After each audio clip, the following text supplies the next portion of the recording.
한화의 2025 시즌은 그 자체로 KBO 리그 전체를 흔든 이야기였다. 무려 19년 만에 한국 시리즈 무대를 다시 밟았고 우승 도전을 선언했다. 이번 한국 시리즈에서는 LG를 상대로 1승 4패를 기록하며 결국 준우승에 머물렀지만 이 팀이 어디까지 올라왔는지를 증명하기에는 충분했다. 하지만 동시에 한화는 KBO 리그에서 왜 정규 시즌 1위가 중요한지 뼈저리게 느꼈다.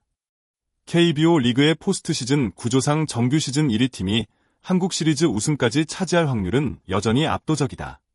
결국 결론은 단 하나다. 내년에는 정규 시즌 1위를 노려야 한다. 그리고 그 목표를 위해 전력 보강 방향이 이미 팬들의 가장 큰 관심사가 되고 있다. 올해 한화 돌풍의 뿌리는 선발 로테이션이었다.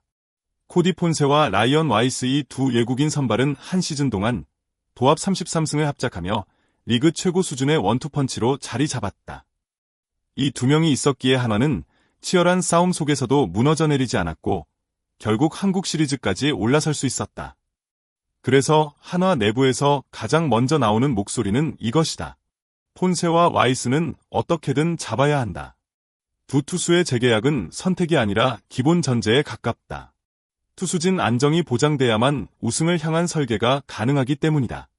관심이 집중되는 지점은 외국인 타자다. 시즌 도중 에스테반 플로리얼의 대체 선수로 합류했던 루이스 리베라토는 합류 직후 기대 이상을 넘어서는 활약을 보였고 결국 정식 계약까지 따냈다. 정규 시즌 기록을 보면 62경기 타율 0.313 출루율 0.366 장타율 0.524 OPS 0.890 77안타 10홈런 39타점 1도로 득점권 타율도 0.339로 매우 안정적이었다. 큰 경기에서도 완전히 주눅든 선수라고 하기도 어렵다. 플레이오프 5경기에서는 타율 0.389 7안타 1홈런 2타점 1도루를 기록했고 출루율 0.522 장타율 0.611 OPS 1.133이라는 폭발적인 수치를 남겼다. 다만 한국 시리즈에서는 다른 그림이 나왔다. 한국 시리즈 5경기 동안 리베라토는 타율 0.111로 2안타에 그쳤다. 팀 전체로 보면 한국 시리즈 한화의 팀 타율은 0.228 팀 홈런은 단 2개였다. 타선이 마지막 관문에서 벽을 넘지 못했다는 현실적인 문제를 그대로 보여주는 대목이다. 결국 여기서 질문이 나온다. 3할 타율과 10홈런을 보여준 리베라토를 그대로 믿고 가도 되는가 아니면 더 강한 장타 능력을 가진 거포형 타자를 새로 데려와야 우승에 한 걸음 더 가까워질까? 한화가 고민할 핵심은 단순히 전력 업그레이드냐, 정서적 보상과 안정감이냐의 문제가 아니다. 더 구체적이다. 바로 중견수 문제다. 한화는 리빌딩 기간 내내 센터 수비 안정화에 애를 먹었다. 그래서 올해 플로리얼과 이후 합류한 리베라토까지 잇따라 중견수 자원으로 데려왔던 것이다. 다시 말해 이런 질문이 가능하다.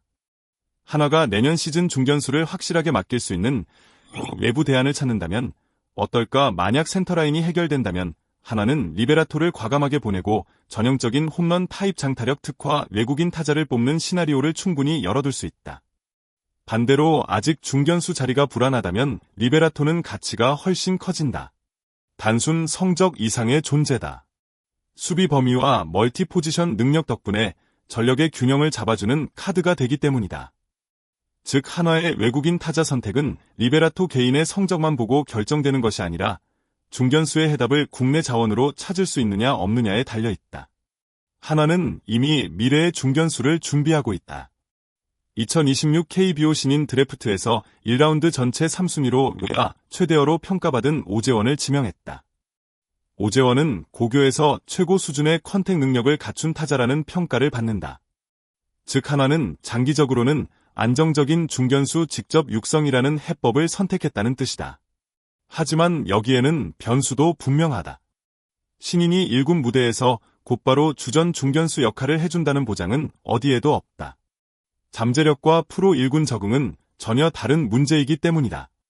그렇기 때문에 한화가 즉시 전력감 중견수를 외국인 선수에게 맡길지 아니면 장타형 코너 외국인 타자를 새로 뽑을지 이 선택은 오재원의 성장 속도와도 연결되어 있다. 한화가 자유계약 선수 시장에서 대형 계약으로 전면적인 업그레이드를 시도할 가능성은 낮다. 이유는 명확하다. 첫째, 막대한 금액이 필요하다. 둘째, 시장 상황이 언제나 계획대로 흘러가지는 않는다. 셋째, 최근의 사례에서 효율이 낮았다.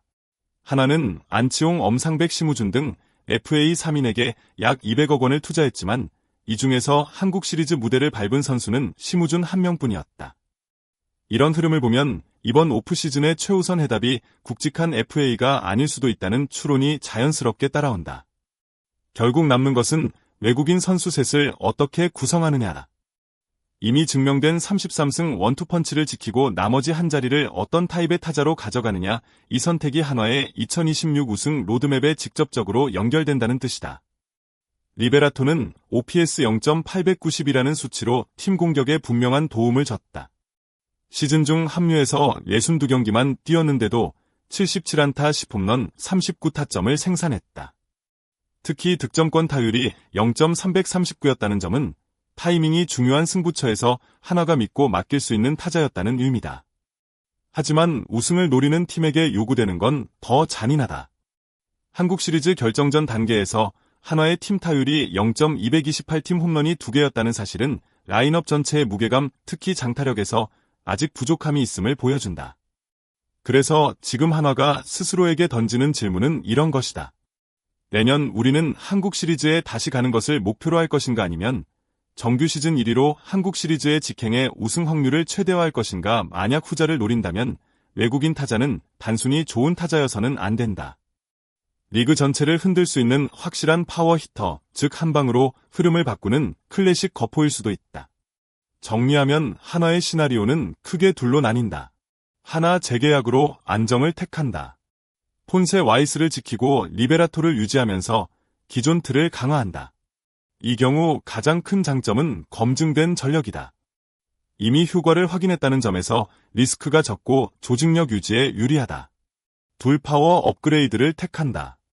선발 원투펀치를 사수한 뒤 외국인 타자 자리를 홈런 생산형 타자로 교체해 타선 자체의 파괴력을 올린다. 이 선택은 우승에 필요한 마지막 한 조각을 외국인 타자 한 명에게서 찾는다는 의미다. 결국 답은 한화가 중견수 자원을 어떻게 풀어내느냐, 그리고 리베라토의 장점 안정감과 멀티성 수비 기여를 챙길 것인지, 아니면 장타력의 절대치를 더 끌어올릴 것인지, 그 두 갈림길 위에 서 있다. 내년 한화는 단순히 강한 팀이 아니라 정규 시즌 1위를 노리는 팀이 되려고 한다. 그리고 그 질문의 출발점은 바로 외국인 타자 한 자리다. 오늘 영상이 도움이 되셨다면 구독과 좋아요 꼭 부탁드립니다. 한화의 외국인 타자 선택, 여러분은 어떻게 생각하시나요? 댓글로 의견 남겨주시면 모두 함께 이야기해 보겠습니다. 시청해주셔서 정말 감사합니다.